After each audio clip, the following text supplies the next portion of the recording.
The emergency transmission crackled across the command deck speakers, each syllable tinged with desperation. "This is the Galactic Council. Repeat, this is the Galactic Council. Cease all engagement with Sector 7 Alpha. Leave Earth. Leave Earth out of this war." Jeremy Wilson leaned back in his worn-out synth leather chair, the sound grating on his ears like fingernails on a chalkboard. "Galactic Council. More like Galactic Clouncil," he muttered, reaching for his lukewarm coffee. The Deep Space Monitoring Station, a lonely metal-can orbiting a forgotten asteroid, offered little in the way of excitement.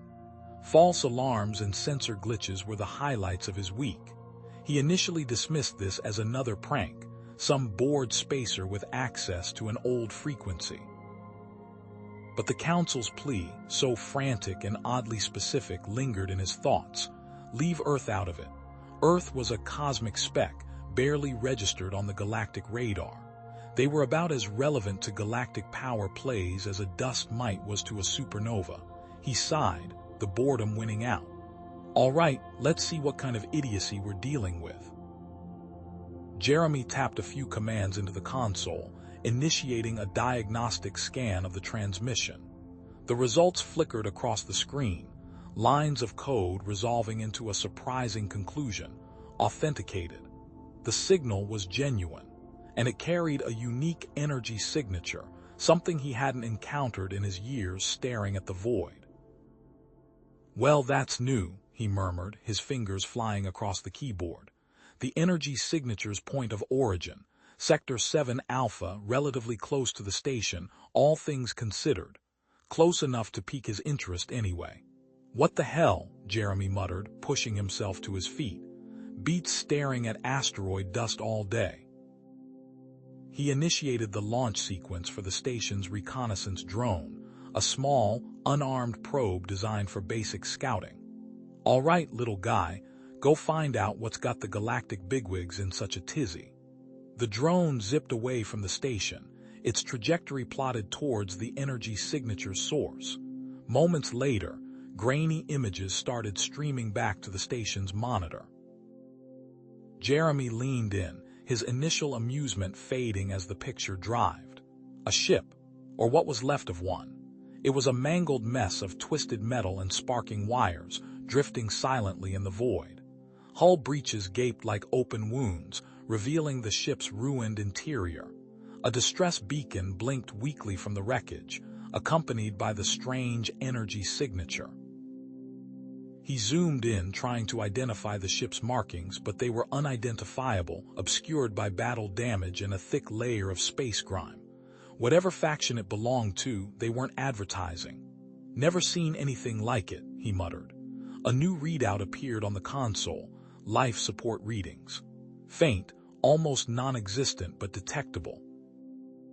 Someone or something was still alive on that wreck. Jeremy hesitated. A rescue attempt was insane. He was one man on a backwater station with limited resources. Getting involved in whatever mess had created that wreckage could be a death sentence. But the thought of a survivor, clinging to life in that twisted metal tomb. He pulled up the station's sensor logs, running a scan of Sector 7 Alpha over the past few days. The results painted a grim picture, evidence of a recent, intense battle. Multiple ships, all unidentified, tearing each other apart with energy weapons. The scale of the conflict was far beyond anything he'd ever witnessed. "Damn it," he sighed, running a hand through his perpetually messy hair. Moral obligation versus self-preservation. It was a classic dilemma and one he usually avoided, but that faint life sign. "All right, fine," he muttered, heading towards the station's small shuttle bay. "But I'm blaming the Council if this gets me killed." He started prepping the station's small shuttle, a cramped, utilitarian vessel designed for short-range transport. He grabbed a couple of medkits, double-checking the oxygen tanks. Caution was the name of the game. Before undocking, he transmitted a general message on all emergency frequencies. "Unidentified vessel in Sector 7 Alpha. This is Jeremy Wilson of Monitoring Station 42. I am approaching your location to offer assistance.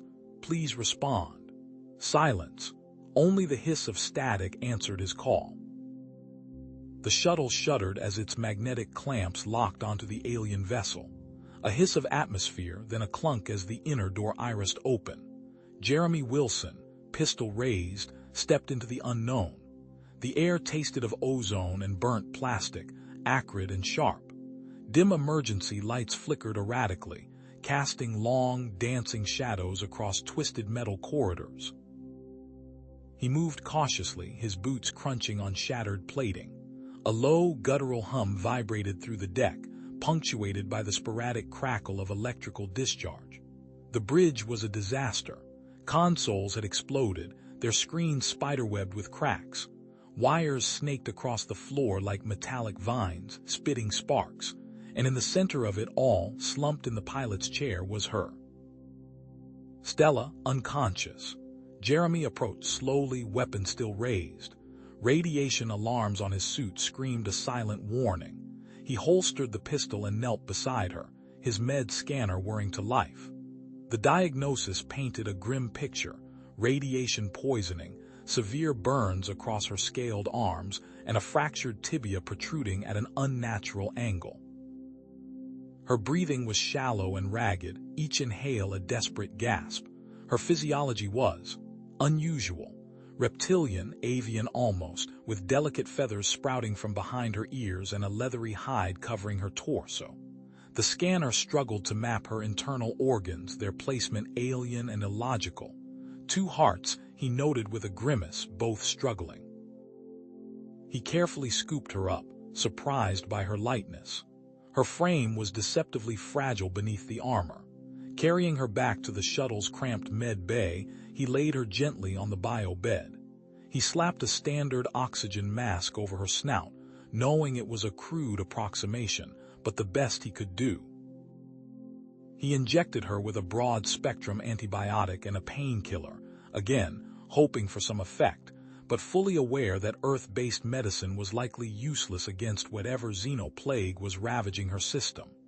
This was just a stall, a temporary measure. A strangled groan escaped her beak. Her eyes snapped open, reptilian pupils dilating in confusion. She babbled something in a guttural, clicking language, her gaze darting wildly around the small space. Panic flared in her eyes as she spotted Jeremy. She lashed out with a clawed hand, catching him across the cheek. "Hey, easy." Jeremy stumbled back, clutching his stinging face. He raised his hands in a gesture of peace, palms open. Whoa, calm down, I'm not going to hurt you." He pointed to his own chest. "Jeremy," he said slowly and clearly. "Jeremy." He offered her a water pack, squeezing a few drops onto his own finger to demonstrate its purpose. The radiation was eating her alive. He could see it now beneath the burns, the subtle modeling of her skin, the tremors that racked her body. This wasn't just radiation sickness. This was something far more aggressive, something that was rewriting her DNA at a cellular level. He turned back to the alien ship, needing answers. The control panels were a chaotic mess of alien symbols and flickering lights. He recognized some mathematical constants, pi, Euler's number, but the language was indecipherable. He found a data storage device, cracked and blackened, its surface unreadable. Useless. Then he noticed a single, miraculously intact panel. It cycled through various ship statuses, energy levels, life support, navigation. All displayed in cryptic symbols, but accompanied by visual indicators, rising and falling bars, color-coded warnings. Jeremy stared at the panel, his mind racing. The energy readings were plummeting. The life support systems were failing. And then he saw it, a flashing red icon accompanied by a radiation symbol. The ship's core was destabilizing. It was the source of the radiation. He glanced back at Stella.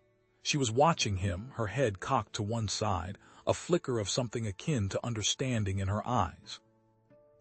She had calmed down slightly, her breathing a little less labored. He pulled up a holographic star chart on the shuttle's console. He pointed to Earth, then to a distant, swirling nebula on the edge of the galactic arm. Stella watched him, her gaze intense. She reached out a trembling claw and tapped a different region of space, a cluster of stars marked with a series of complex symbols. Her home. Jeremy pointed to the ravaged ship, then mimed an explosion with his hands. War? He asked, his voice filled with a question. Stella nodded slowly, her expression grim. She reached up and touched a small, tarnished insignia on her uniform, a stylized raptor clutching a lightning bolt. She looked at Jeremy, her reptilian eyes wide with fear. He understood. She was a refugee. Fleeing a war that had consumed her home, her ship crippled, her body poisoned. And now she was here on his doorstep. He looked at the failing systems, the radiation readings climbing, and then back at Stella, her life slipping away with every breath. He had to fix her ship. The shuttle's medical bay hummed, a sterile counterpoint to the alien biology struggling on the bio bed. Jeremy adjusted the oxygen feed, the hiss of gas a constant reminder of Stella's shallow breaths. Her reptilian skin, usually a vibrant emerald, was now mottled with sickly yellows and browns, the radiation poisoning leaching the life from her scales. The Earth-standard equipment was doing little more than keeping her stable, a plateau he couldn't seem to break through. He needed something more, something. Avari. He secured Stella as best he could, double-checking the restraints despite her weakened state. "I'll be back," he muttered, knowing she couldn't understand. "Just gotta find something that actually works on you." The shuttle's magnetic clamps disengaged with a clang, and Jeremy found himself once again in the echoing silence of the Avari ship. The emergency lights flickered, casting long, distorted shadows that danced across the mangled corridors. Twisted metal groaned under the strain of compromised structural integrity. The air hung thick with the metallic tang of blood and the acrid scent of burnt circuitry. He moved cautiously, his boots crunching on shattered glass and dislodged plating. Every shadow seemed to hold a threat, every groan of the ship a potential collapse. He found the medical bay 3 decks down, or what was left of it. An explosion had ripped through the center of the room, scattering equipment like metallic confetti. Wires sparked and hissed, releasing plumes of gray smoke. Most of the devices were beyond recognition, melted slag or twisted wreckage. But in a far corner, miraculously intact, he spotted a diagnostic scanner, its screen flickering with faint light. He cleared a path through the debris, careful not to sever any live wires. The scanner was cold to the touch, its casing smooth and alien. He powered it up, the screen resolving into a complex display of glyphs and waveforms. He carefully ran the scanner over Stella, the device emitting a low hum as it collected data. The screen filled with a cascade of information, a chaotic jumble of symbols that meant nothing to him. Back in the shuttle, Jeremy connected the scanner to his own datapad. He initiated a cross-reference program, feeding the alien data into Earth-based medical databases. The program churned, comparing the unknown glyphs with known biological markers. Slowly, painstakingly, a rudimentary understanding began to emerge. The radiation was attacking her cellular structure at a molecular level, disrupting the energy pathways. He identified a key compound needed for an antidote, a rare mineral called Zylosian ore. He accessed the Galactic database, searching for Zylosian ore deposits. The results were grim. The mineral was only found on a specific type of asteroid, one that orbited a dying star, deep within Krill territory. He transmitted a distress signal to Earth, a coded request for the mineral, knowing it would take weeks, maybe months, for a response. Time he didn't have. Returning to Stella, Jeremy felt the weight of his limitations. How could he explain this to her? He grabbed the star chart, pointing to the location of the asteroid field. He mimed mining, holding up his hands as if digging. He pointed back to Stella, then shook his head sadly. Stella, her eyes dull with pain, seemed to understand. Weakly, she raised a 3-fingered hand and pointed to a mangled console on the bridge. It was scorched and sparking, but Jeremy recognized the shape of a communication device. He spent the next few hours cannibalizing parts from the shuttle, carefully rerouting wires and replacing damaged components. The air crackled with static electricity, and the scent of ozone filled the cramped space. Finally, with a surge of power, the console flickered to life. The screen displayed fragmented text in an alien language, barely legible through the static. He reconnected the diagnostic scanner, using it as a makeshift translator. Basic words and symbols began to appear on the screen. Avari, Concordat, Pilot, Stella. He had a name. He typed the name into the console and a series of images appeared. Stella in a flight suit, smiling. Stella standing beside a sleek fighter ship. Stella with a group of other Avari, their scales gleaming in the sunlight. Stella, watching the screen, managed a weak smile. Using broken translations and gestures, she explained that she was a pilot for the Avari Concordat, fighting against the Krill hegemony. The Krill, she indicated with a grimace and a clawed gesture, were ruthless. They would stop at nothing to conquer the galaxy.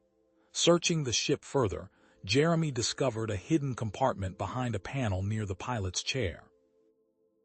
Inside, he found Stella's personal belongings, a small, crystalline hologram projector displaying a family of Avari, their faces etched with love, a ceremonial dagger with a blade of obsidian, and a data crystal, humming with latent energy. He inserted the data crystal into a slot on the repaired console. The screen filled with encrypted files, a complex web of code that defied his understanding. The console indicated that a decryption key was required. He stared at the screen, searching for a pattern. The encryption code seemed to be based on prime numbers, a complex sequence that shifted and rearranged itself constantly. He racked his brain, trying to recall a mathematical concept he had learned in college, something about prime factorization and modular arithmetic. He began to devise a program, adapting Earth-based algorithms to the alien code. It was a long shot, but it was the only chance he had. He worked feverishly, his fingers flying across the console's keyboard, lines of code scrolling across the screen. The program ran, slowly but surely decrypting the files.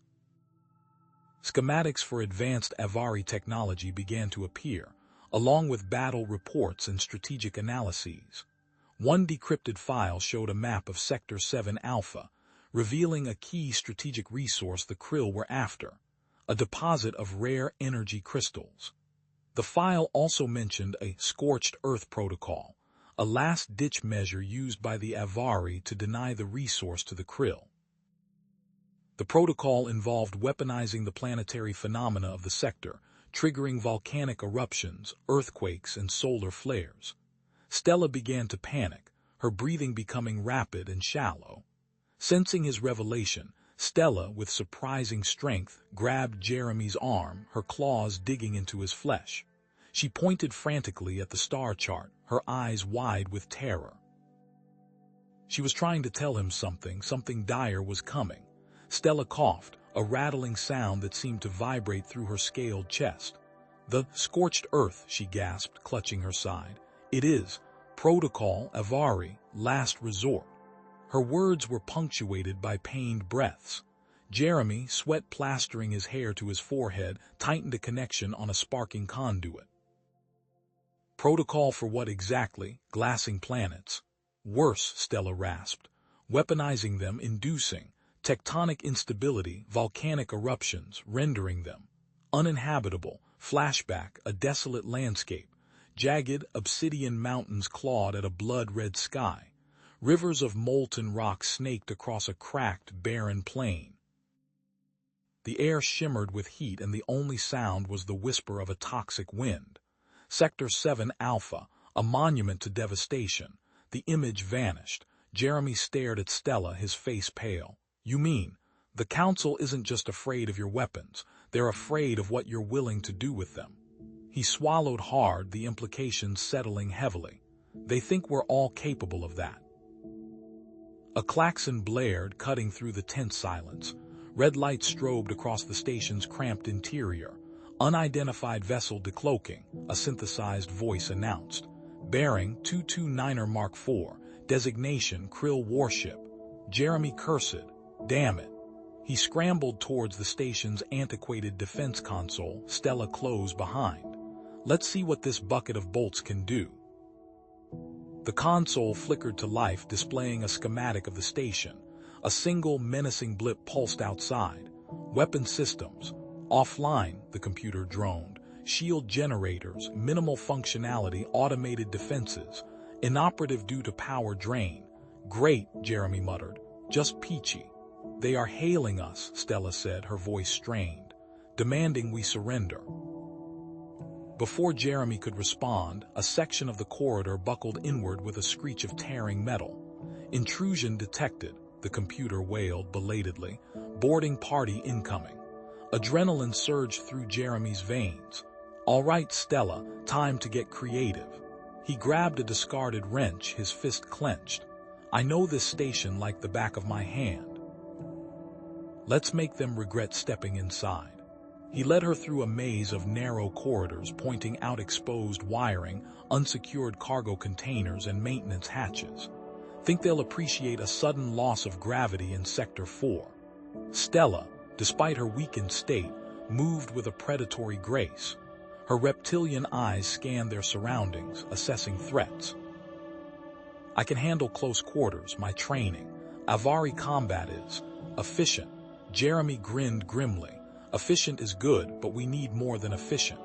He pointed to a deactivated maintenance drone, its manipulator arms hanging limp. That thing's getting a makeover. Minutes later, the drone, now filled with jury-rigged energy cells and a repurposed cutting torch, hovered menacingly. Meet our new friend, Jeremy said. He's a little rough around the edges, but he packs a punch. The first wave of Krill's soldiers rounded the corner.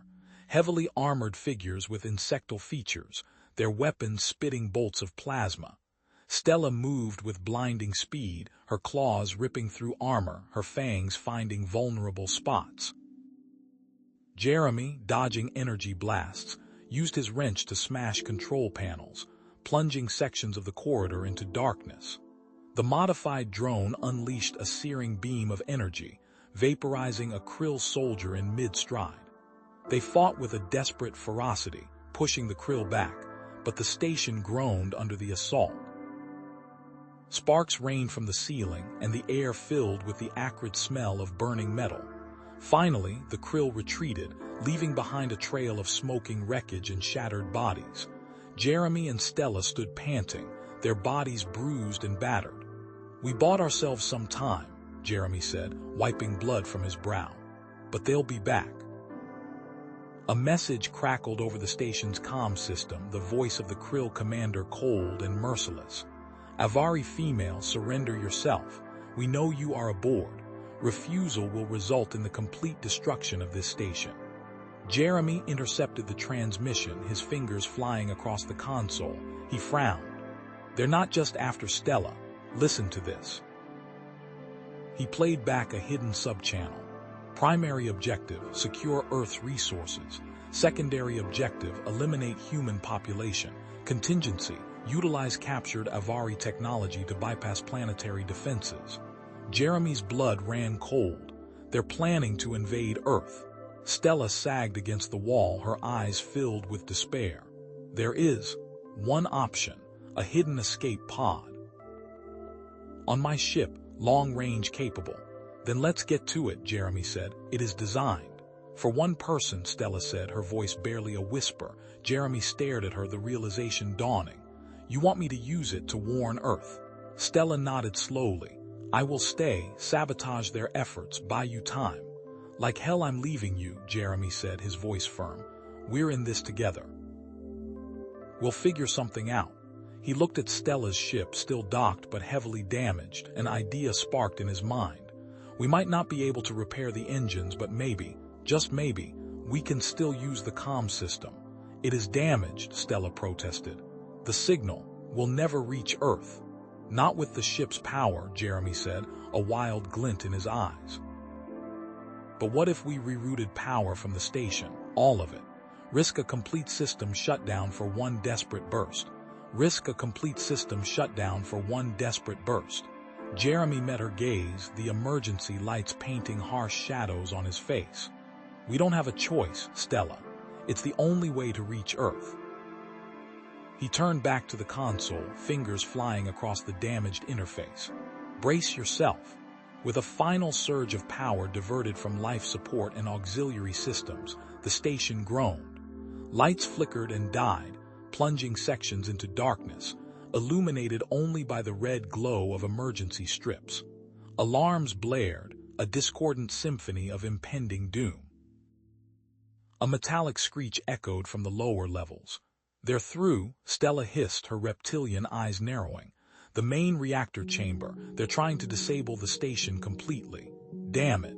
Jeremy spared a glance at the tactical display, showing the Krill boarding party's relentless advance. "All right, we split up. You defend the comms array. I'll try to buy you some time at the reactor." Stella nodded, her fists tightening. "Be careful, Jeremy. They won't hesitate." She grabbed a plasma rifle from a nearby weapons locker and vanished into the darkened corridor. Jeremy sprinted towards the reactor chamber, the station's skeletal framework vibrating with each impact of Krill weaponry. He reached the chamber entrance, finding it already breached. 2 Krill soldiers stood guard, their energy weapons spitting bolts of searing plasma. He knew he couldn't take them head-on. He needed a diversion. His eyes scanned the control panels, settling on the coolant system schematics. An idea, desperate but potentially effective, sparked in his mind. Ignoring the searing pain in his shoulder, Jeremy smacked his head onto the emergency coolant release. A high-pitched whine filled the chamber as liquid nitrogen flooded the lower levels, encasing the Krill soldiers in a rapidly expanding cloud of frost. They roared in fury and surprise, their movements slowing as the extreme cold began to take its toll. He didn't wait to see the outcome. He turned and sprinted back towards the comms array, hoping Stella was still alive. He arrived to find her locked in a brutal close-quarters fight with the Krill commander, a hulking figure clad in heavily armored exosuit. Stella moved with surprising agility, dodging the commander's powerful blows, but she was clearly outmatched. One of her arms hung limp, and blood trickled from a gash on her forehead. "Stella!" Jeremy yelled, grabbing a discarded maintenance drone. He quickly reprogrammed it, jury-rigging a makeshift weapon from a plasma torch he found attached to its manipulator arm. He launched the drone, its makeshift weapon spitting a searing beam of energy. The beam struck the Krill commander's armor, melting through a section of its plating. The commander roared in pain and fury, swatting the drone out of the air with a single blow. It crashed to the floor in a shower of sparks. "We have to go," Jeremy shouted, grabbing Stella's good arm. Now, they retreated back towards Stella's ship, the Krill commander hot on their heels. They reached the docking bay, sealing the blast doors behind them. The station's comm system was now operational but vulnerable. "We need to send the message," Stella gasped, collapsing against the hull of her ship. Jeremy scrambled to the comms console, initiating the emergency broadcast sequence. The system whirred to life, sending a desperate plea for help towards Earth. Suddenly, the console sparked and died. The Krill commander had sabotaged the transmission array, its energy weapon leaving a smoking hole in the delicate circuitry. "Damn it all!" Jeremy smacked his palm on the console. "Is there anything that can go right?" "The message is sent," Stella said, her voice strained. "But the signal, it's weak, heavily corrupted." She pointed to a flickering display. "Its success is uncertain."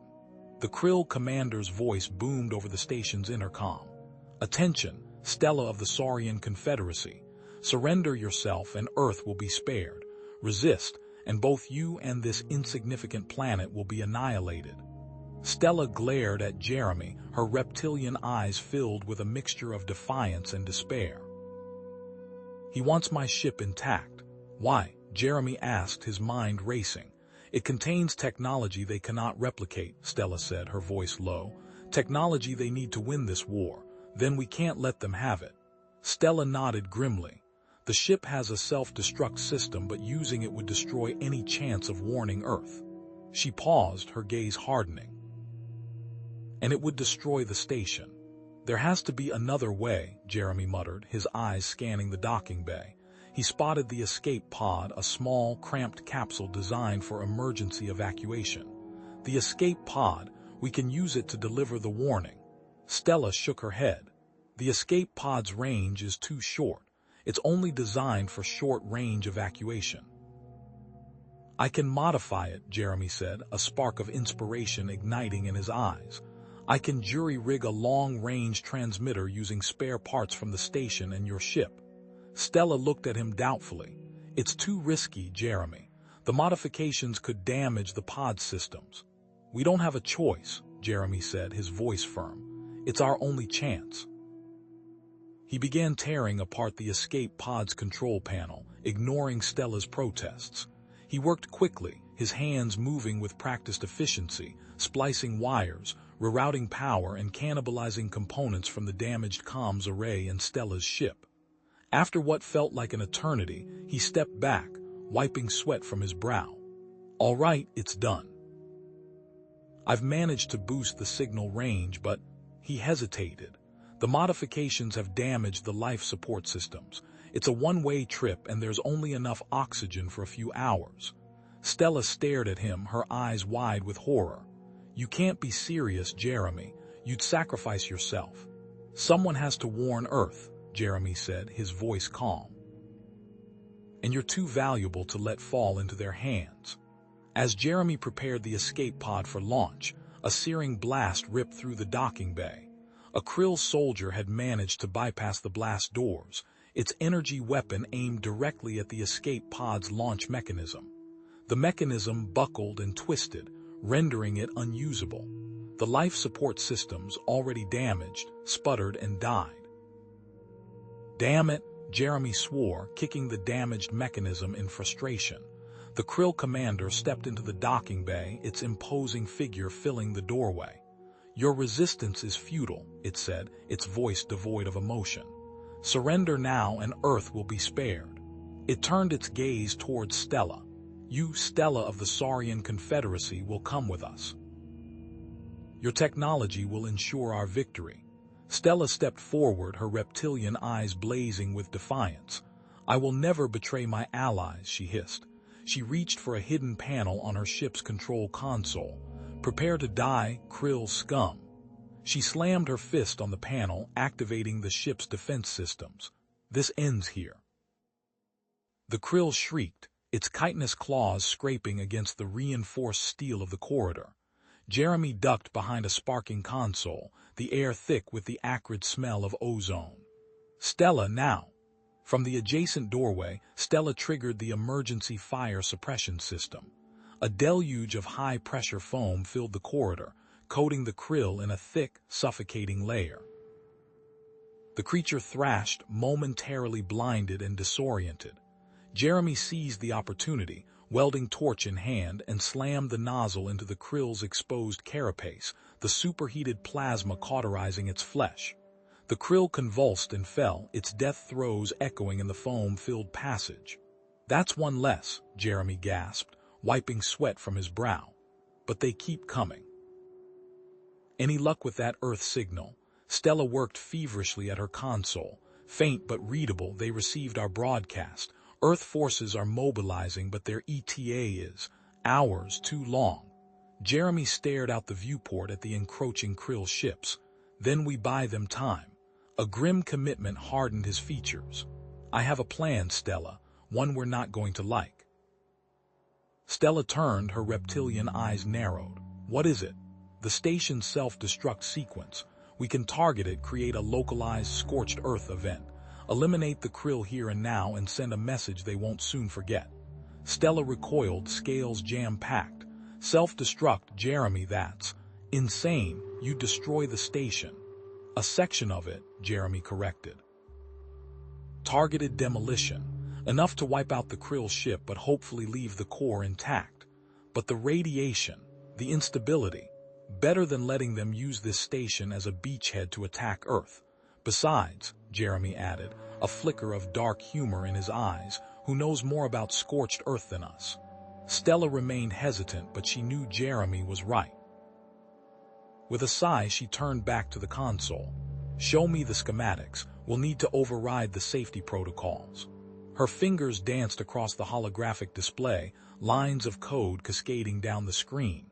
The targeting matrix is primitive, but I can reroute the energy conduits, maximize the blast radius towards the incoming Krill ships, minimize the damage to the station's core. Working in perfect synchronicity, they bypassed safeguards and rerouted power. The station groaned under the strain, warning lights flashing red. Sequence initiated, Stella announced, her voice tight with apprehension. 5 minutes to detonation. We need to reach the shielded observation deck now. They sprinted through the corridors, alarms blaring, the station shaking violently. They reached the observation deck just as the first explosions ripped through the targeted sections. The Krill ship, caught in the blast, disintegrated in a blinding flash of energy. The station shuddered, metal twisting and groaning, but the core held. Silence descended, broken only by the crackling of fires and the hiss of escaping atmosphere. Jeremy and Stella watched, breathless, as the debris field settled.